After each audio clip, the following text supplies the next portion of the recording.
É uma visita que quis fazer porque toda a área social continua a ser uma área crítica, não apenas para a coesão social do país, mas também para poder investir nas novas gerações. E nós sabemos que existe, tenho chamado a atenção para isso, uma retórica boa, mas nem sempre depois, quando vamos ao terreno, digamos assim, conseguimos ver um casamento bom entre o que é essa retórica e depois as dificuldades que são sentidas. E este é também um caso de uma instituição, que é uma instituição importante e que tem funcionado muitíssimo bem, que presta, portanto, um serviço relevante na área social, vai desde serviços que presta às famílias através do pré-escolar, dos ATLs, muito voltado, portanto, para as crianças, para as novas gerações, mas depois também para as pessoas mais idosas, em cuidados continuados, em lares. Tem também aqui um centro importante de hemodiálise. São instituições, portanto, que fazem um esforço muito grande que o Estado não está em condições de fazer diretamente. E a forma como o Estado se relaciona com estas instituições é muito relevante para a sua estabilidade e para o serviço que podem prestar. E sente-se que há um apoio que é dado, de facto, mas que é dado tardiamente.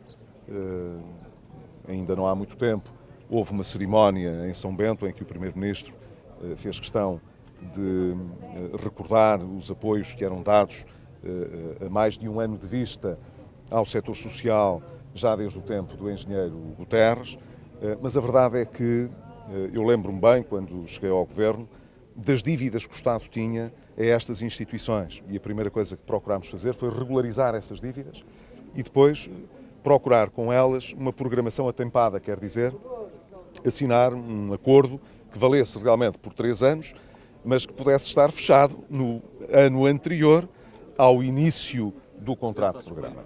E isso não aconteceu. E esses pagamentos estão a ser feitos com muito atraso. E isso dá, evidentemente, para estas instituições uma instabilidade muito grande, porque elas não têm músculo financeiro, não têm grande capacidade financeira, muito daquele esforço que é feito é para suportar também o custo das dívidas que às vezes fizeram para poder fazer o investimento nos equipamentos. Se o Estado se atrasa muito nos pagamentos, depois as instituições têm dificuldade em programar devidamente a sua ação e isso, por mais esforço que seja feito pelos profissionais extraordinários que as instituições têm, acaba sempre por se refletir no serviço que é prestado e, portanto, era muito importante que houvesse uma maior transparência sobre estas matérias. No fundo, era esta a mensagem que eu hoje aqui gostaria de sublinhar. Nós sabemos que os meios não são infinitos, estivemos no Governo e sabemos isso, são limitados. Não vale a pena estar a fazer de conta e criar a ideia nas pessoas de que há uma abundância, que nós sabemos que não há. Os meios financeiros são limitados. Por essa mesma razão era muito importante que pudessem ser afetos às operações de forma planeada e atempada, e isso não tem estado a acontecer e, portanto, esta ideia de que há aqui não apenas de que a austeridade acabou e de que agora tudo está a correr bem, infelizmente é uma conversa, antes fosse assim, nós gostaríamos muito e ficaríamos muito satisfeitos que fosse assim, mas é preciso prestar atenção não apenas ao discurso, mas de facto à prática financeira, à prática organizacional, operativa que o Estado tem com estas instituições. É bom que possam programar as coisas com tempo, mas depois cumpram e que não demorem, que não andem a empurrar com a barriga e a dizer que na cerimónia ficou tudo acertado e depois passam-se os meses, as semanas, os meses, às vezes os anos, e já há exemplos desses em que a gente ouve uma conversa que dura 1 ano, mas o tempo vai passando e depois a realidade não muda, só a conversa, e isso é pouco. Por falar em discurso, estamos em direto para a TV 24. O discurso ontem de António Costa dizia que a oposição andava perdida. É assim como é que vê essas palavras de António Costa? Eu sinceramente não ouvi a intervenção, não costumo fazer assim muitos comentários, mas ainda há pouco tempo tive a oportunidade, no encerramento das jornadas parlamentares do PSD, de dizer que o PSD não tem nenhuma dificuldade nem com o discurso, nem com o que pensa sobre o país, nem sobre o reformismo que tem defendido para a sociedade portuguesa. Antes, pelo contrário, nós temos sido, acho eu, muito consistentes, coerentes até, Não dizemos na oposição uma coisa diferente daquela que dizíamos quando estávamos no governo. Isso às vezes pode parecer estranho a algumas pessoas que acham que a circunstância de se estar de um lado ou do outro deve moldar muito a maneira como se fala e as coisas que se dizem. Nós não pensamos assim, não é por estar na oposição agora que passamos a criticar tudo e a denunciar tudo. Nós conhecemos as dificuldades, o governo é que as nega, o que é uma coisa estranha. Nós estamos na oposição a dizer que é preciso fazer reformas importantes, queremos que este crescimento que o país está a sentir seja sustentado, que fique no próximo ano e no outro que vem a seguir a dar os frutos que nós achamos que é importante que apareçam para que a gente possa pagar dívidas, investir em novas atividades, ter mais rendimentos, é isso que nós queremos, mas isso não cai do céu. E ter a oposição a reclamar estas transformações, que nem sempre às vezes são populares, não quer dizer que sejam todas impopulares. Fazer reformas não é necessariamente impopular. Tem de se fazer escolhas, não é? Tem de se escolher o que é que se quer. Se quer viver o dia-a-dia ou se quer olhar para o futuro com outra ambição. E se queremos olhar para o futuro com alguma ambição, é preciso fazer porque essa ambição esteja justificada nas reformas que vamos fazendo todos os dias. E é essa falta de ambição que eu tenho, isso sim, denunciado, porque acho que esse também é o papel da oposição, mas era o que eu estaria a fazer no governo se lá estivesse. Era a avaliar as reformas que já tinha feito e a lançar uma segunda leva de reformas que nos permitisse olhar para o futuro com outra confiança. Portanto, eu estou onde sempre estive, mantenho a minha intervenção e o meu discurso, não creio, posso ser criticado por muitas coisas, e isso é natural em democracia, nós temos de estar sujeitos ao escrutínio e à crítica, mas não me parece que se aplique muito a crítica que às vezes ouço de que andamos a mudar o discurso e andamos a ver as coisas de outra maneira. Eu acho que estou razoavelmente a avaliar as coisas de forma muito parecida com aquela que tinha há 1 ano e há 2 anos e há 3. Há mudanças que têm sido boas e positivas e devem ser enaltecidas.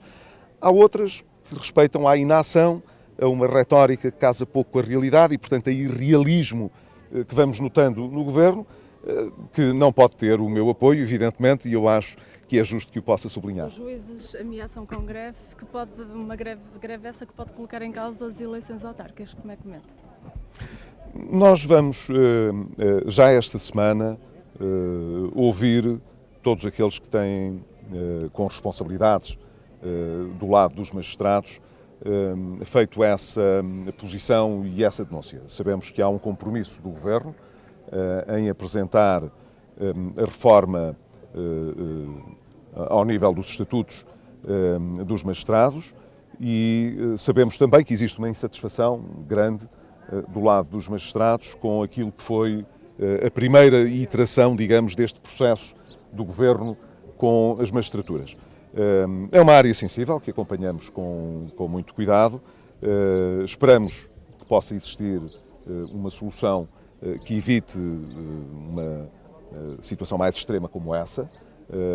O facto de se tratar de uma greve que possa ocorrer em período de preparação de eleições autárquicas e que, portanto, pode afetar só os políticos e não os cidadãos, é uma falsa questão, porque a política não é senão uma emergência da sociedade que temos e uma sociedade que não se governa com a política é uma sociedade desgovernada e, portanto, para as pessoas isso também é importante. As eleições não são uma coisa para os partidos, nem para os políticos, é para a sociedade portuguesa e para os portugueses e, portanto, devemos valorizar tudo o que são fundamentos do nosso Estado democrático e qualquer que seja a motivação que os magistrados tenham nesta matéria, e acredito que seja uma motivação boa, tem de ser atempadamente tratada e discutida e eu espero que uma situação limite como essa possa ser evitada. Mas sabemos que existe um crescendo de preocupação, não conhecemos a posição do Governo ainda nesta matéria,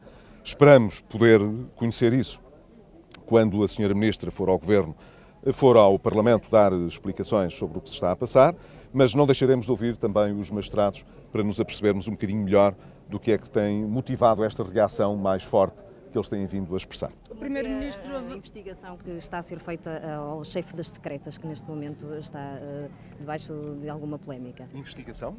Sim, do próprio António Costa, que está a tentar investigar o que é que se passa com o chefe das secretas, nomeadamente relacionada com o caso quando foi embaixador de Timor, em Timor. Eu isso não sei responder, não é? Isso só o Primeiro-Ministro é que pode responder. Eu não quero acrescentar grande coisa nesta fase. É sabido que o Primeiro-Ministro conversou comigo há muito tempo, o ano passado ainda, há quase 9 meses, sobre esta matéria, e conhece a resposta que lhe dei na altura sobre isto, e isso foi divulgado em tempo próprio pelo Governo. O que se está a passar nesta altura não tem origem no PSD e, portanto, eu sei que há pessoas que têm vindo a fazer críticas fortes à escolha que o Governo fez nesta matéria, são pessoas mais próximas do Partido Socialista, ou mesmo pessoas do Partido Socialista. Há também senhores jornalistas que têm vindo a entrar nesse debate, nós seguimos essa matéria, há uma audição parlamentar que há de ter lugar, julgo que é uma oportunidade boa para esclarecer esse tipo de dúvidas que possa existir. Eu acho que tem havido muita conversa sobre isso e eu não quero, sinceramente, estar a criar polémicas à volta desta matéria e, portanto, não creio que deva acrescentar,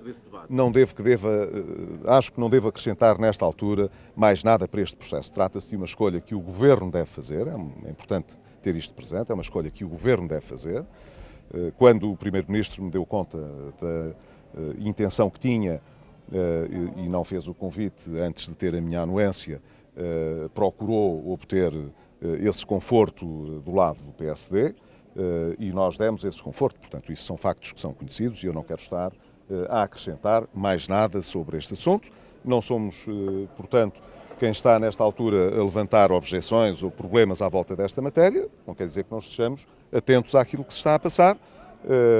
Haverá oportunidade, com certeza, como a senhora há bocadinho estava a dizer, para que o próprio Governo e o Primeiro-Ministro se pronunciem sobre essa matéria, mas não me cabe a mim estar a falar em nome do Governo sobre que avaliação é que o Governo faz ou deixa de fazer sobre esta matéria, sendo certo que nós não deixaremos de ter isso tudo em conta. Mas não quero estar a acrescentar nada que possa contribuir para adensar polémicas sobre esta matéria. Está bem? António Costa enfrenta hoje a primeira manifestação. A CGTP manifesta-se em Lisboa e no Porto. Já falou Jerónimo de Sousa, Catarina Martins, Arménio Carlos. Como é que interpreta esta mudança de rumo, digamos, dos parceiros do Governo? Sabe, eu quando ouço os partidos que apoiam o Governo, a propósito destas iniciativas e destas manifestações, continuo a ouvi-los falar mais contra o PSD do que contra o Governo. Pode ser que seja o meu serviço de mídia que selecione mal as mensagens, mas eu continuo a ouvi-los mais preocupados em criticar a posição do PSD do que a do Governo. E ainda recentemente, justamente, com o secretário-geral do Partido Comunista, isso aconteceu. Ele comentava a insistência que eu venho fazendo na necessidade de proceder a reformas importantes na sociedade portuguesa, dei até como exemplo a Segurança Social, e ele manifestava-se muito preocupado que eu não entendesse que essas não são as reformas que o país precisa e que ainda bem que elas não estão a ser feitas e, portanto, ainda hoje vejo um partido como o Partido Comunista Português criticando um governo que tirou o país da bancarrota e apoiando um país que corta investimento público e que aparentemente proporciona uma boa justificação para que os sindicatos, e nomeadamente a CGTP, convoquem greves. Mas o Partido Comunista, como digo, continua mais preocupado em criticar o governo que existia do que o governo que está. E como este governo só está por vontade do Partido Comunista Português, por escolha do Partido Comunista Português e do Bloco de Esquerda e do Partido Socialista, eu leio essas declarações com o devido desconto. E, portanto, anoto, ouço, mas dou-lhes o devido desconto porque, até ver, não me parece que haja falta de apoio ao governo por parte desses partidos. E o facto de estarmos a uns meses de eleições autárquicas e, portanto, os partidos quererem mostrar as suas distâncias em relação ao governo, não me faz esquecer que este governo só existe porque tem o apoio desses partidos e o essencial das escolhas que têm sido realizadas são escolhas a pedido até dos partidos que estão, na maioria, no Parlamento a apoiar o governo. Obrigado.